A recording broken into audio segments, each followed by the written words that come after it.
What's up, people? Star Wars Jedi Survivor is coming out this Friday, and if you're watching this, I assume you're also excited about it. But maybe you're still on the fence about it, or you haven't been keeping up with all the info released about this game and you want a refresher. Well, this video should help with that. Here are 10 reasons you should be excited to play Star Wars Jedi Survivor.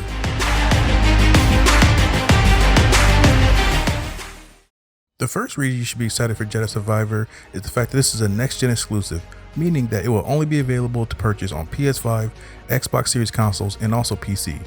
When asked about the decision, the game director said the game was made next-gen to take advantage of the faster processors, larger and faster memory, and better load times to create much larger maps with more detail, greater density, broader enemy and NPC variety, and overall fidelity. He believes that this new generation of consoles and hardware allowed them to evolve and enhance the experience from Fallen Order, and he believes it will translate to a true new-gen experience in the Star Wars universe. I know one of the biggest complaints from the gamers for a while is how games are still being released on last-gen consoles and how they feel is holding games back.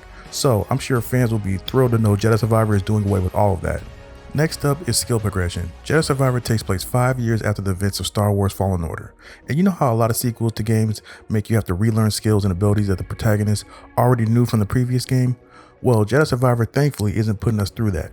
Every weapon and force ability that Cal had from Fallen Order will be available the minute you start playing the new game. This gameplay choice was made to mirror Cal's growth and maturity from the 5-year skip and to not make the players feel like they have to start the game from scratch just to re-teach us moves we already know. The next thing I want to talk about is character customization. A lot of fans had an issue with the options for customization in Fallen Order, or lack thereof. Luckily, the developers heard the feedback and added a lot more options to make your Cal look like nobody else's. Finding cosmetic items in crates are the same as they were before, but now they can also be purchased from various shops throughout your journey.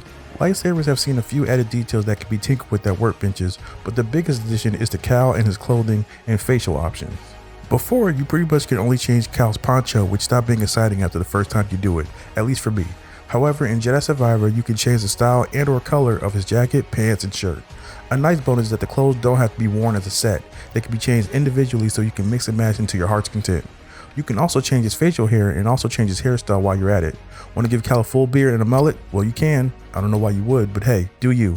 Your little buddy BD1 also gets new options as well, as he now can get pretty much every aspect of his body changed, including his head, body, legs, and even his photoreceptors. Customizing my character is one of my favorite things to do in RPGs, so it's nice that the developers took the time to flesh out this aspect of the game. Also, I'm pretty much going to be wearing a bomber jacket the entire time. Just thought you need to know. One of the things people who are working on the game have talked a lot about is exploration and how it's going to play even more of a factor in Jedi Survivor. This time around, not only are there more optional areas to discover and explore, but you'll also be seeing better rewards for your exploring efforts. People from games media who have previewed the game have said that when they went off the main path, they were welcomed with tougher battles but received either skill points, upgrades, perks, path shortcuts, or even hidden paths. When talking about how Fallen Order reminds players of Metroid-inspired games, design director Jeff Major said that it isn't a coincidence. He said that Metroid-inspired games are about discovering abilities and those new abilities being used to pass obstacles, unlock new regions, etc. He also went on to say that he wanted to make sure they invoke those same feelings in their open spaces, and to do that, they made sure that every time the player revisits one of these regions, there'll be lots of new things to discover with the new skills they acquired. While we're talking about exploration, another major issue a lot of players, including myself, had was with how difficult it was to understand the map in order to figure out where to go next. The holograph in the map displays the level in a 3D format, but a lot of times it fails to properly display what players have and don't have access to. Thankfully, the developers heard the criticism and have improved the design and the readability of the map. Players who have spent time with the game say that the map is much easier to understand and you can easily see which areas are blocked off or just currently inaccessible. There's also an option for fast travel now, which is always appreciated. Speaking of traveling, there will also be animal mounts you can use to traverse around as well. Not only can they be used to travel the map, but it's also been said that the creatures can be used to help solve puzzles as well. There's been 2 or 3 mounts shown in various trailers so far, and I'm sure once the game comes out there'll be plenty more to discover and utilize.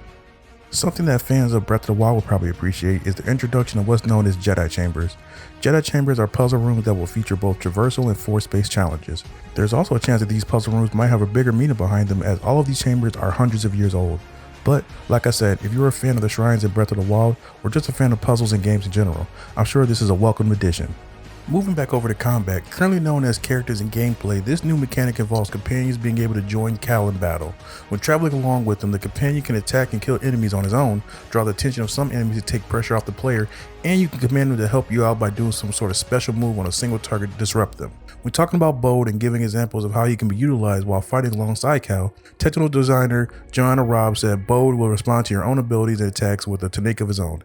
If you force push an enemy, Bode will fire a charge shot that deals a ton of damage. You can even force grab a probe droid, toss it at a group of stormtroopers, and Bode's shot will essentially detonate the droid, causing a big explosion that takes out the group of enemies all at once. As of right now, I believe the only companion confirmed to be part of this mechanic is Bode, but I'm sure there'll be even more companions met along your journey. Alright, let's talk about combat stances. When the game first starts, you'll have access to 3 stances: single blade, double bladed, and dual blade. In Jedi Survivor, there will be a total of 5 stances, with the 2 new ones being the crossguard stance and the blaster stance.